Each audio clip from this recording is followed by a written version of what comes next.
Questo è Animal Crossing New Horizons. Adoro Animal Crossing, è uno dei miei videogiochi Nintendo preferiti. Penso di aver letteralmente divorato la cartuccia di Wild World. Potete quindi immaginare il mio stupore quando alle 3 2019 venne annunciato New Horizons. Pensavo che sarebbe stato l'Animal Crossing definitivo, il miglior capitolo della serie, qualcosa di unico e irripetibile. Nintendo avrebbe potuto creare uno dei migliori simulatori mai visti sulla faccia della Terra e regalarci un'esperienza che avrebbe cambiato per sempre le nostre vite. Ma mi sbagliavo, infatti New Horizons è un gioco di me. Ok, parlate a qualcuno di Animal Crossing, parlate a un qualsiasi fan dei videogiochi di questo titolo.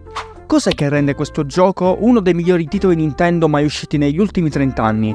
Molti risponderanno con la personalizzazione. Sì, ci sta. È bellissimo decorare la propria casa, città e isola seguendo il proprio gusto personale. Io amo i videogiochi che permettono di far uscire la propria creatività in questo modo, e Animal Crossing su questo non si risparmia. Ma il motivo principale dietro il successo di Animal Crossing, secondo me, è il suo fattore sociale. Ogni abitante aveva la sua personalità, il suo modo di agire e reagire alle azioni che noi videogiocatori compivamo nel corso della giornata. Era bellissimo, ragazzi. Iniziare a giocare, andare dal proprio abitante preferito, parlargli, ascoltare i suoi discorsi, mandargli delle lettere, privarsi dei pochi averi disponibili e regalarli a lui per poi ricevere in cambio una maglietta sgualcita. Questi piccoli elementi, anche se possono sembrare stupidi se presi in maniera superficiale, a mio parere rendono Animal Crossing qualcosa di unico, qualcosa di magico. Capite quindi che da giocatore discretamente infognato della serie mi aspettavo molto da New Horizons.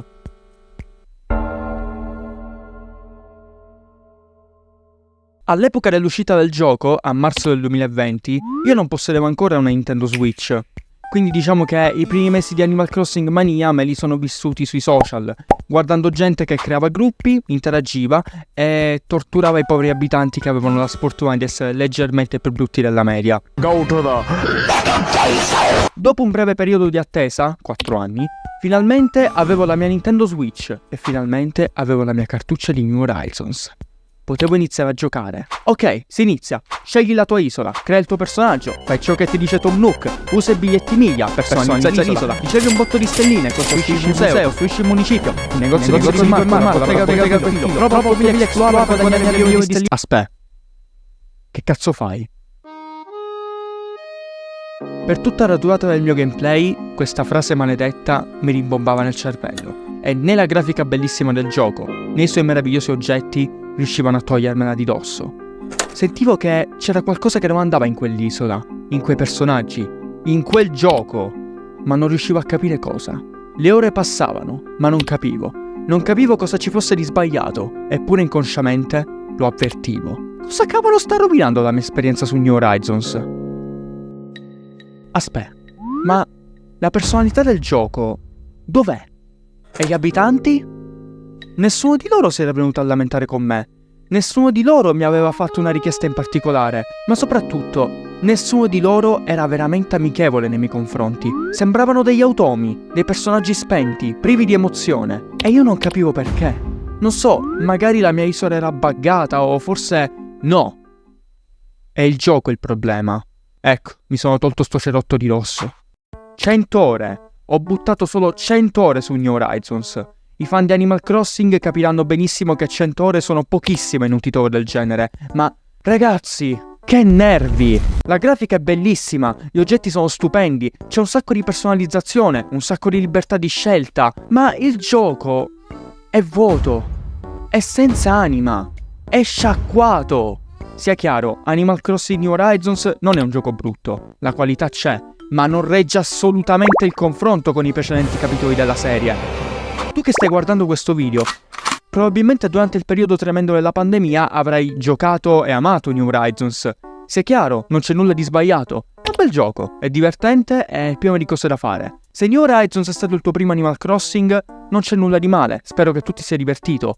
Però penso che sia mio dovere informarti che tutto ciò che hai provato in New Horizons non è altro che un decimo di quello che è effettivamente la serie. Se come me invece avete giocato gli altri capitoli della serie prima di toccare New Horizons, allora sarete d'accordo con me sul fatto che in termini di contenuti e anima, New Horizons non è nemmeno paragonabile a Wild World o a New Leaf.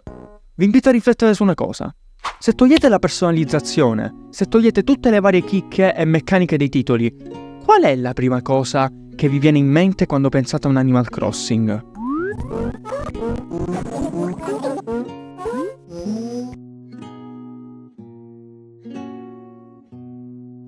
Ragazzi, dove sono gli abitanti in New Horizons? Dove cazzo sono gli abitanti in New Horizons?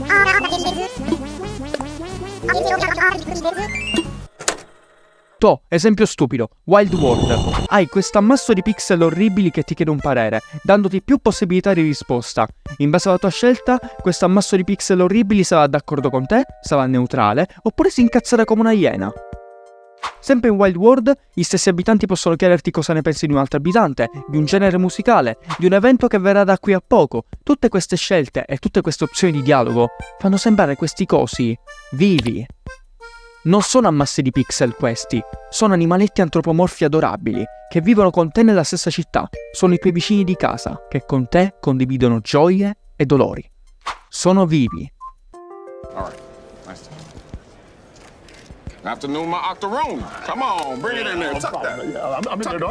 Tutto questo in New Horizons non c'è.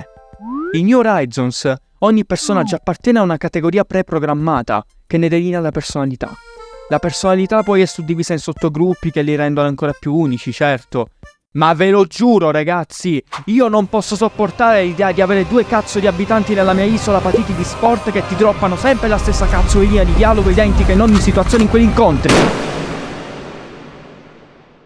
Il fattore sociale che ha reso questa saga leggendaria è stato completamente abbandonato, in favore di una maggiore possibilità di interazione tra i giocatori che, giustamente, il signore ce ne scampi, avevano bisogno di farsi compagnia durante la pandemia. Legittimo, giustissimo. Ma di quale interazione tra giocatori stiamo parlando, ragazzi? Lo scegliere attraverso una ruota un'emozione per mostrare stupore? Lo scrivere in chat attraverso il metodo di input più scomodo mai partorito nella storia del videogioco? Oppure deforestare l'intera isola del tuo amico alla ricerca di materiali utili? Ma interazione di che, ragazzi? Perché rimuovere una meccanica così unica e così importante per la saga? Katsuya Eguchi affermò più volte che la sua idea dietro Animal Crossing era nata dal senso di smarrimento e malinconia che provò quando iniziò a lavorare per Nintendo. Si era trasferito in una nuova città, lontano da amici e parenti, per seguire il suo sogno di diventare un game designer. Era solo, in un posto che non conosceva, circondato da sconosciuti.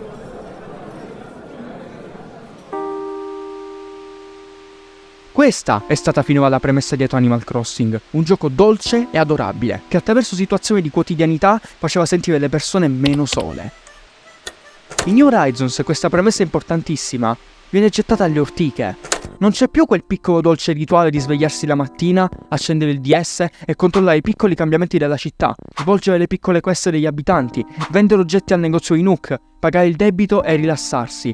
Si è tutto trasformato in una corsa alla perfezione estetica. A mio parere, ciò che rende New Horizons così piatto rispetto ai suoi predecessori non è solo l'assenza di socialità, ma è l'assenza di limiti. Lasciate che vi spieghi un piccolo concetto di game design.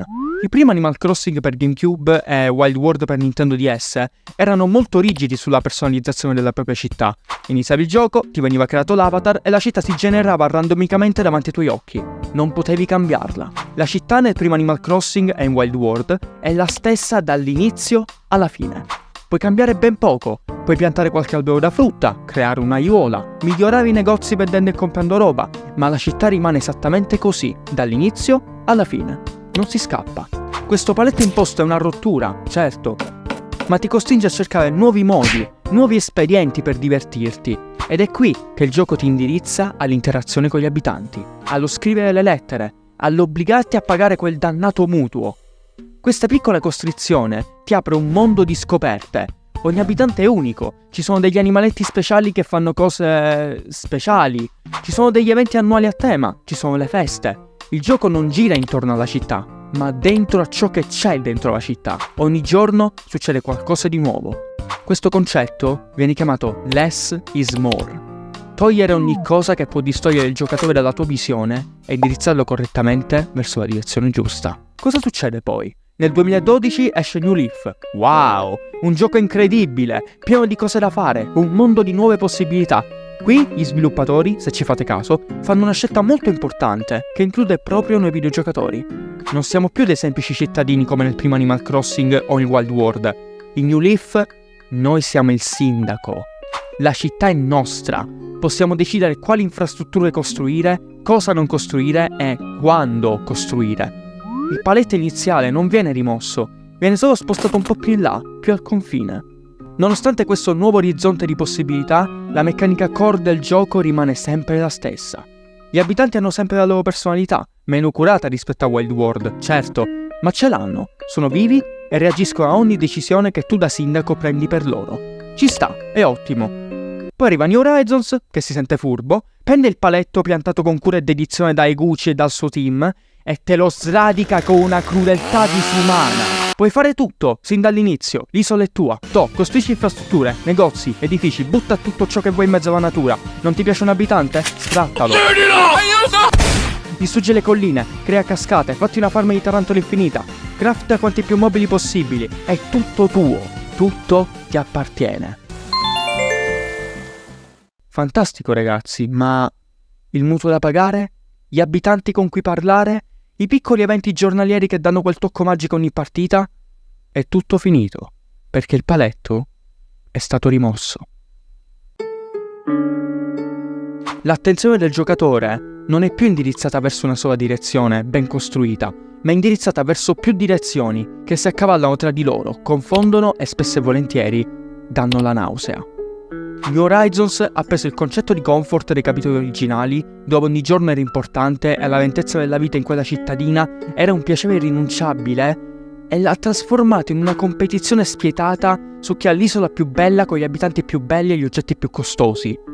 Vedete cosa è successo? Abbiamo rimosso quel singolo paletto, quel singolo elemento di game design, e il gioco ha cambiato completamente significato. Non stiamo più giocando ad Animal Crossing, stiamo giocando a un sandbox generico con i personaggi kawaii. E ragazzi, come ho già detto all'inizio di questo video, ci sta se vi piace New Horizons, è un bel gioco, è divertente, si lascia giocare senza problemi. È un bel gioco, ma un pessimo Animal Crossing. Penso di non essere l'unico fan di questa saga a pensare che chi crede che New Horizons sia il miglior Animal Crossing della serie o non ha mai giocato gli altri capitoli, oppure si è completamente dimenticato dell'obiettivo principale dell'opera.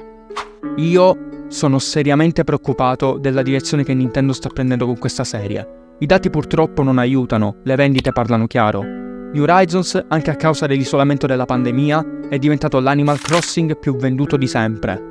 Ho paura di vedere un'altra serie che amo venire divorata dal puro desiderio di denaro, che sfortunatamente sta sempre un passo avanti rispetto alla voglia di creare, alla voglia di trasmettere un messaggio. Ho paura di vedere Animal Crossing morire davanti ai miei occhi. Però forse possiamo fare ancora qualcosa. Moltissimi fan sono rimasti delusi da New Horizons. La mancanza ingente di contenuti ha fatto storcere il naso a buona parte della community, che ha ben deciso di andare contro Nintendo con torce e forconi. Anche loro, come me, non vogliono vedere il loro videogioco preferito diventare una semplice macchinetta acchiappasoldi. Forse, con tutto questo backlash da parte della community, Nintendo capirà il suo passo falso e farà dietro front, magari dandoci un Animal Crossing degno di questo nome. Lo spero con tutto il cuore, ragazzi. È triste pensare che prima di quel marzo del 2020 tutta la community era d'accordo sul fatto che City Folk fosse il peggiore Animal Crossing mai creato. Se avete conosciuto la serie con New Horizons e volete approfondirla, vi consiglio di recuperare New Leaf. È l'Animal Crossing più accessibile, è bello da vedere e ha tante piccole chicche che a mio parere vi faranno innamorare ancora di più della saga. Se invece non avete mai giocato ad Animal Crossing e avete cliccato su questo video per pura curiosità, per favore, non iniziate da New Horizons. Recuperatevi New Leaf, recuperatevi Wild World, cavolo, recuperatevi persino l'originale per GameCube se siete dei fan del retro gaming. Ma non iniziate da New Horizons. A questo punto tocca rispondere alla domanda iniziale che ha fatto partire tutto questo discorso. New Horizons ha davvero distrutto Animal Crossing? No ragazzi, New Horizons non ha distrutto Animal Crossing, ma è perfettamente in grado di farlo. Perché se Nintendo un giorno, durante una delle sue riunioni interne, dovesse decidere che i soldi sono più importanti dell'amore, allora sì, finirebbe tutto. Io amo Animal Crossing, è una delle mie saghe Nintendo preferite. Wild World è tuttora il mio capitolo preferito. E sì ragazzi, Le isole a tema possono essere fighe, il farming può essere soddisfacente, vendere su Nukason può essere divertente, sì, per carità. Ma il motivo per cui io, piccolo bambino di 12 anni, un giorno di fine estate, mi sono innamorato follemente di sta merda, è perché un sabato sera, così a caso, nella mia città di Wild World, sono entrato al museo, ho sceso le scale per andare al bar di Bartolo e ho trovato un cagnolino bianco con una chitarra che, così, solo per pura e genuina passione, si è messo lì a suonarmi una canzone, dicendomi che la sua musica è libera, che la sta suonando solo per me e che nessuno ha il diritto di metterci un prezzo sopra.